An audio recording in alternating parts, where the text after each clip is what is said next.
Hi, this is Darren from SimNation. Just doing a quick video around Zero to Hero update and also talking about training camp and how do you turn around a team really quickly.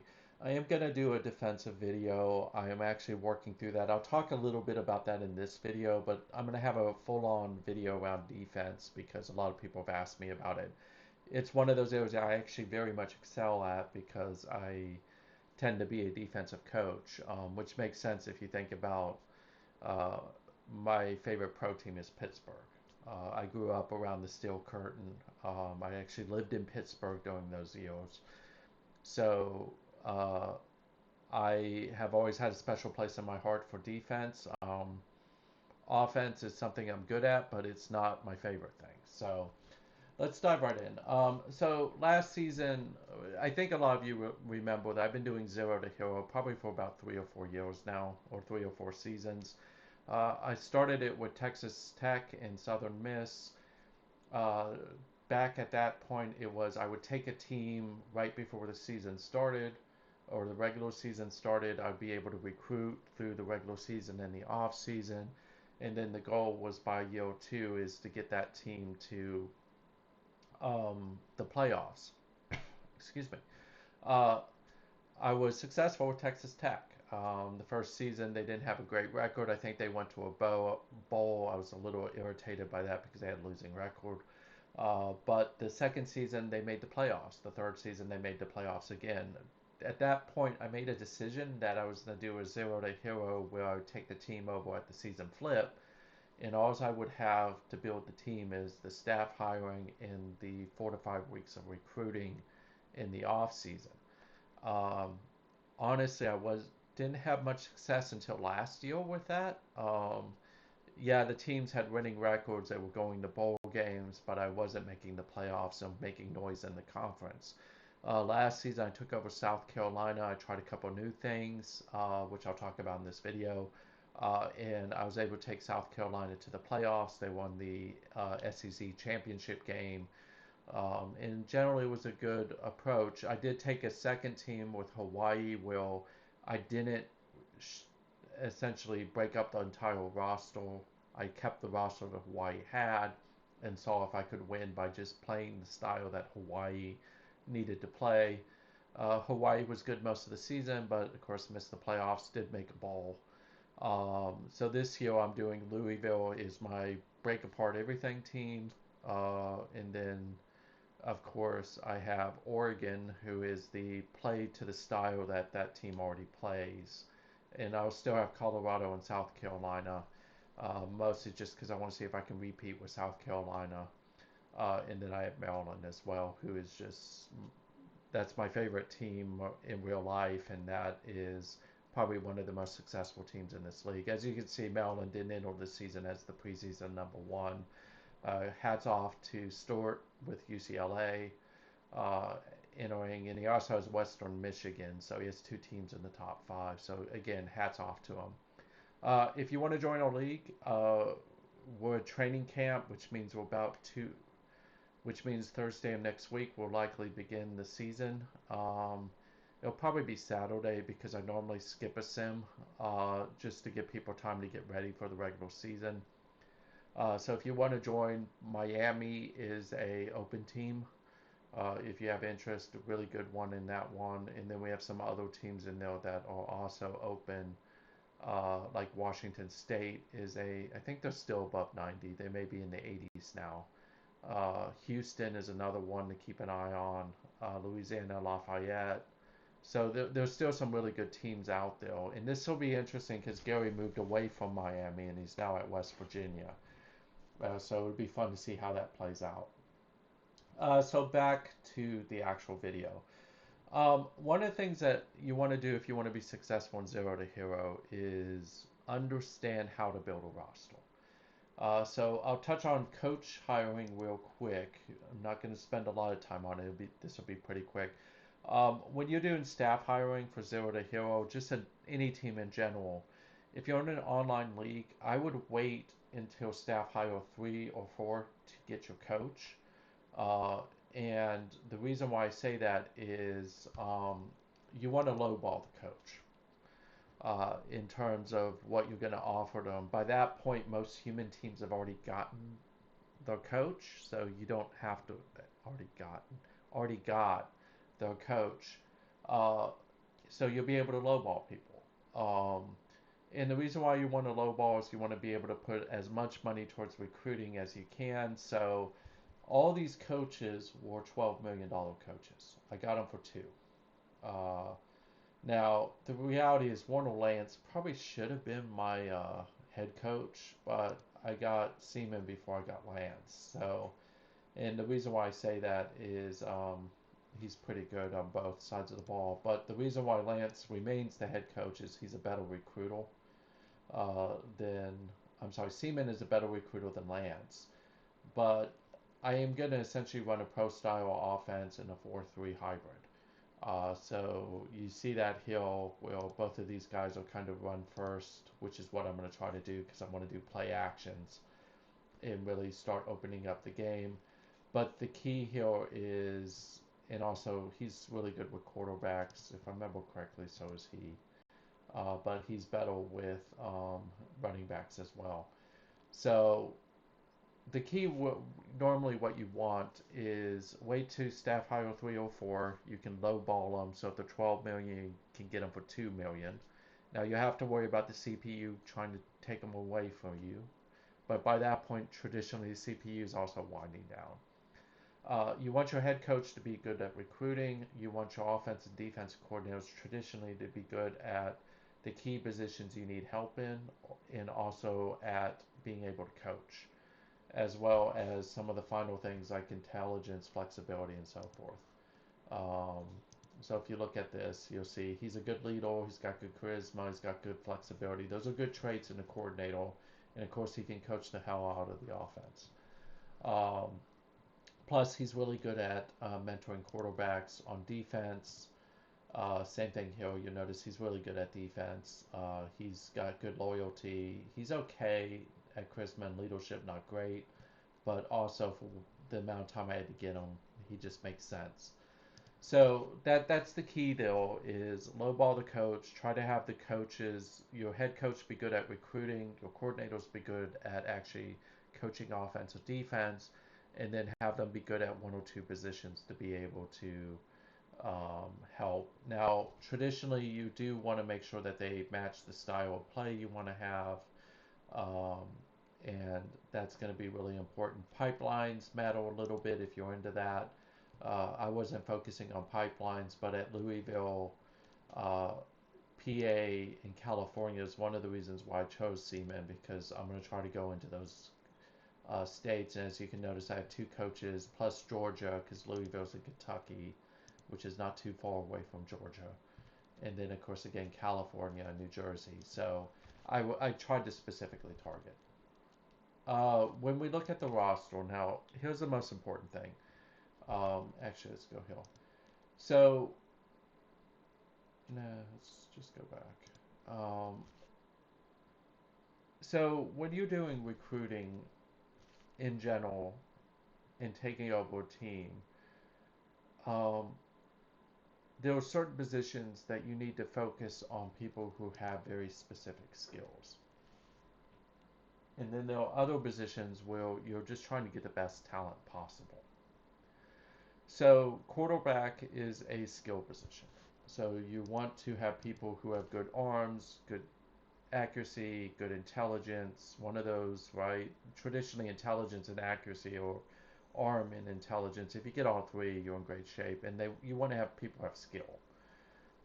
Running back, I would argue that you still kind of want some skill at running back. So really what you want to have is, if you're going outside of scat back, you want speed, hands, agility. Again, as I've talked in other videos, I'm high on intelligence. Intelligence doesn't mean 80s, it just means 60s and up. If you're going to try to do a thumper type running back, then you're probably going to be looking at strength, agility, and intelligence. Skill does matter because it helps them find a hole and avoid stupid mistakes. Intelligence, of course, is the primary for that. Skill is the what I would call the enhancement to that. Fullbacks, again, fullbacks to me and tight ends are a skill position because they have blocking. Now, if you're not going to block and you're not going to use them in the run game, then I would treat them as a non-skilled position and just say go out and find the fastest ones you can with the hands. Uh, Guard, tackle, center, again, skill positions because you got to account for the blocking. You cannot have people who suck at blocking. And again, intelligence and skill matter a lot inside the offensive line. Depending on type of blocking you're doing, if you're going to run the ball, strength matters more than agility and speed. If you're going to pass the ball, agility and speed matter a little bit more than strength, unless your opponent's bull rushing you and then you want to have strength. So, and we've talked about that before. Wide receiver is an unskilled position. So, what I would advocate for you is if you're going to really try to remake a roster, I would focus a lot on who has the best speed and the best hands, and really focus on that. So you do want to have wide receivers who have hands. The ideal wide receiver is someone who has agility, speed, and hands. Intelligence doesn't matter as much here, although you still kind of want it. Skill is a great augmental to have. Cornerback, again, unskilled position. You're really focused on speed, hands. Now, if you're playing a lot of short zone, you're going to worry about agility and hands. Skill hill does not matter at all. It's a nice thing to have. It'll avoid stupid penalties, but the reality is you want someone that can keep up with people or someone that can guard. Linebacker to me, because of the tackling aspect, is kind of a skill position. Now, you can get away with having linebackers who don't have great tackling. But I would argue that if you're really going to have linebackers on the field, you should have ones that actually know how to play the position. So I would not do that. And again, depending on the type of uh, defense you're playing. So if you're playing against the run, you want linebackers who have some strength in them. Traditionally, that's going to be above 60. But you want them to have agility and tackling skills. If you're going to play in coverage, you want them to have speed and agility. Strength doesn't really matter as much. Intelligence is a big thing for linebackers, so don't undervalue it. You'll notice my linebackers are kind of stupid. Part of that is I had to go with what I could get in the offseason. I literally had four, four or five sims to put this team together because I cut over 50 people. Defensive tackle, again, it comes down to what are you doing. To me, defensive tackle should always have strength. And the bill minimum of a defensive tackle strength should be above 75. Ideally, you want it in the 80s. You want it above 85. If you're trying to stop the run, you definitely want it above 85. 90 is preferred.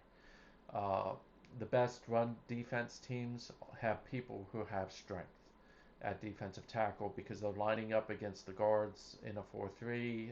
If it's against it's a 3-4, they're going to line up over the center. And anything they can do to push that line back and get penetration is going to stop the run. Now, if you're going to do a lot of pass rushing, agility matters a little bit more, so the speed.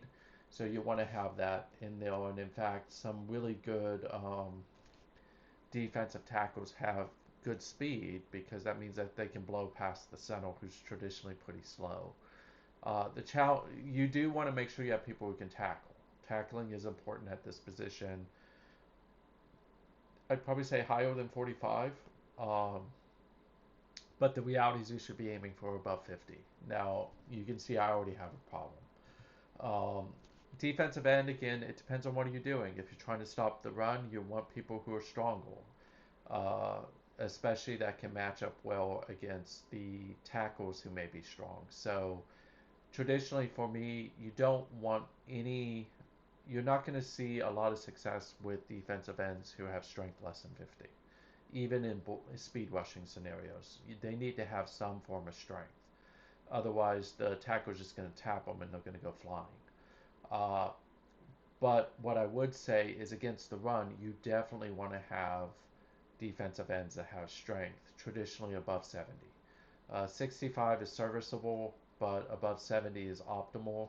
But if you're speed rushing and you're trying to get to the get to the quarterback, agility and speed matter more, so you're going to want people who have above 65.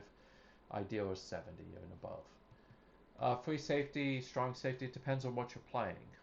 Free safety, if you're playing in coverage, you want speed and agility and hands. If you're playing in the box, meaning that they're going to move up to the line and try to help out against the run, you're going to want people who have strength, generally above 50, in agility, but still good to have speed. Speed in the defensive secondary is always a primary trait. Uh, and unless you're going to play a lot of zone, but bear in mind that if you're playing zone and you're just trying to rely off agility, you're only going to be able to play short zone, because when you get into medium and long zones, you still got to have speed because they got to be able to close the gap. Kickers, self-explanatory. I'm not going to talk about kickers.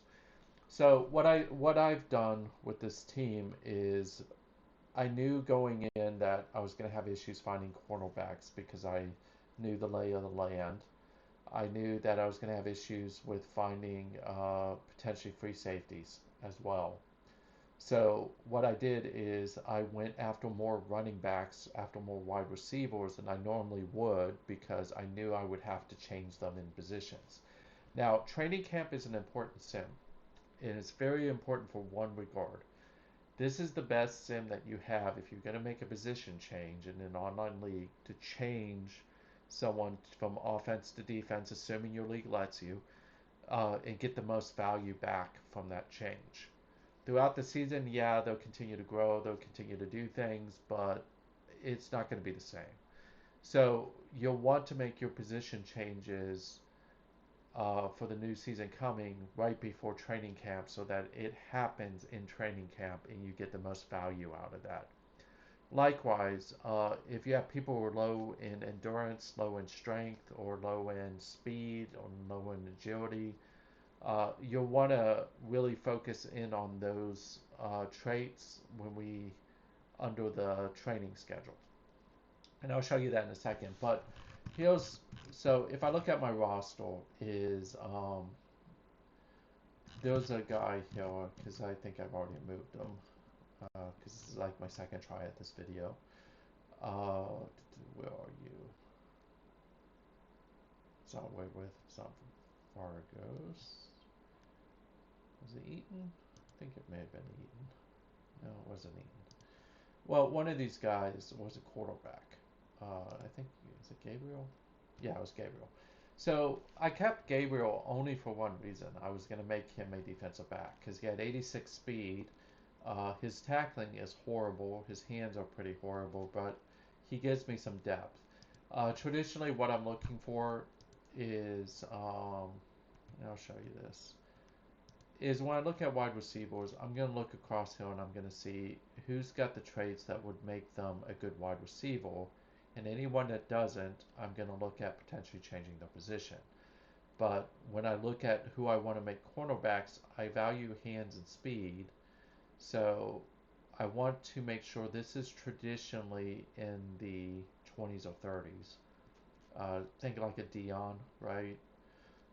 This guy would actually be perfect to be a defensive back. The only reason why I'm not doing that is because he's also perfect to be a wide receiver because of the skill.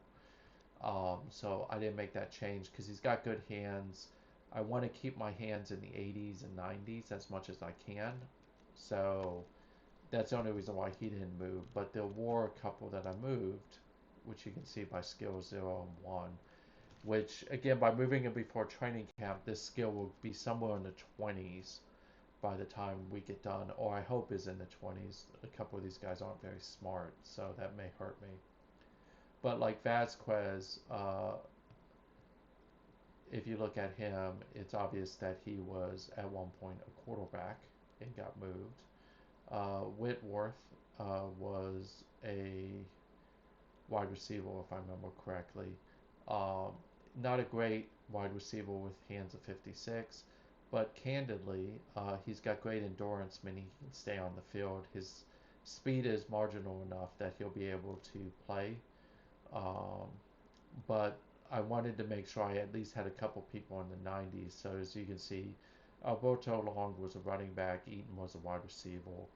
Um, and those are going to be some pretty good cornerbacks over time. And I moved them because I needed to do that. So again, this will improve to about 20. But what I want to make sure of is as I move into training is making sure that, like, if I go down, and I haven't finished this by the way, so I'm going to create a new schedule. I'm going to call this improve skill. Um, and what I'm going to do with this one is generally the CPU always default to 20. It just helps ensure that you're not burning people out. Don't go above 22. If you go above 22, you're going to have a lot of people be fatigued, and it's actually going to hurt you more than it's going to help you. Um, I generally try to stay around 20, but honestly, it's okay to go up to 22. You will see some people, especially the ones who don't have endurance, they may get fatigued.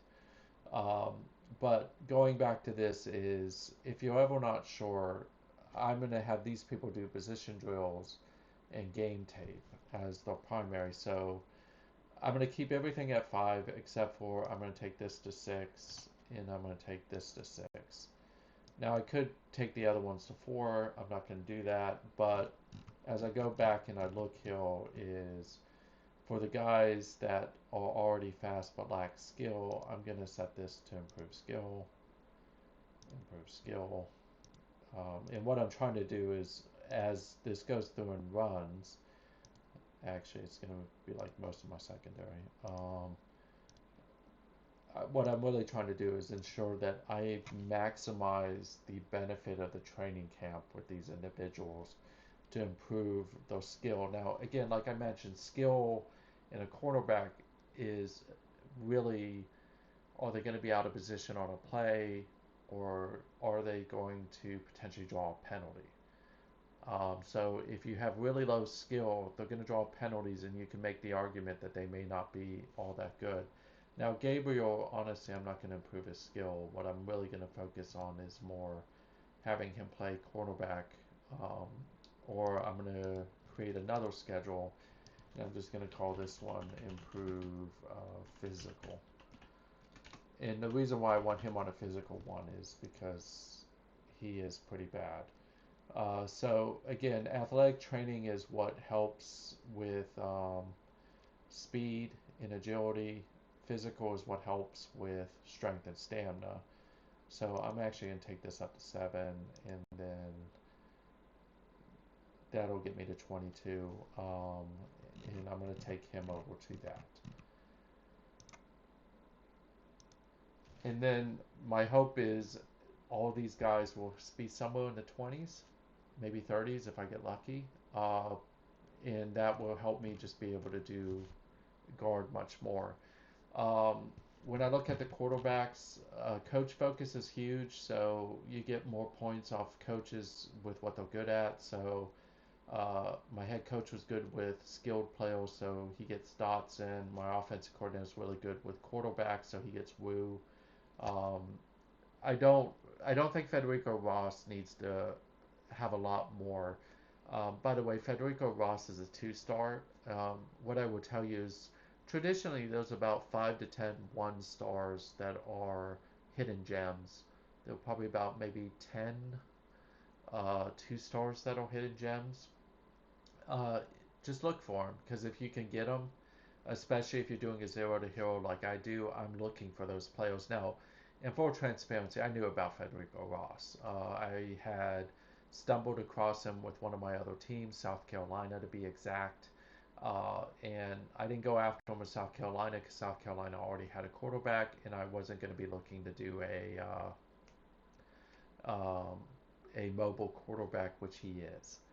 So the challenge I have with him, though, is he's way different than the other quarterbacks I have. Because if you look at Wu is really more of a short to medium passer. Federico is a dual threat, long to medium to long passer. And then, of course, I have Dan Lott and George Gabriel, who really better fits for shorter passing games. So that's kind of it. Just in general summary is staff hiring, focus on trying to get good quality coaches and lowball them in staff hire 3, 4, 5. When you're doing recruiting, recruit the skilled positions based on position, meaning go for quarterbacks, but for the unskilled positions, which is free safety, strong safety, wide receiver, cornerback, potentially to a certain degree, defensive tackle, defensive end, because you could just find people who have really good strength. Those are the ones where you want to find the best player available that has the athleticism you're looking for. So for defensive tackles, defensive ends, you're looking for strength. For cornerbacks, free safeties, wide receivers, I feel like I'm missing something. To a certain degree, you could probably do running back. You're really looking for speed and hands um, because you're going to move those people to their new position before training camp. Make sure you do all your position changes before training camp because that's when they will get the most benefit. Make sure you understand what your coach is good at. Make sure the coach focus is set before training camp. And then don't be above setting very specific training schedules that map to the needs of the people you have. And then what you should have is after that, you should be in really great shape. Um, Shameless plug, real quick. So SNCFL will begin its regular season on Saturday. Week one will run. I'm pretty sure all the SNCFL coaches are going, wait, what about Thursday? Just bear in mind that Tuesday training camp will run, and then I give people extra time up to Saturday traditionally to start the season, so that way they have enough time to turn over their books. If you want to join our league, it's perfect time to do it. Miami is open. Gary, of course, moved to West Virginia and opened up that team. You have Washington State, who is a pretty good Pac-12 team. You have Houston, who's a really good team. Plus, there's some other teams out there that are pretty good. Congrats to Stewart. He's the preseason #1 consensus pick. Western Michigan is also his team, so he's got that going for him as well. Um, and that's it for now. Hopefully you find this video useful. I am going to do a video on defenses. I know a lot of you have asked me for that. Um, the biggest thing I can tell you about defenses is just make sure that if you're trying to guard against the run, you've got people who have strength. If you're trying to guard against the pass, you have people that are nimble and fast. But I'll talk about that in more detail. So thank you for your time. And I do apologize to all of you for not being around as much as I previously had been. Life has just been very, very busy with work and also with the family. So take care. Hope you like this video, and I will have more coming soon. Thanks.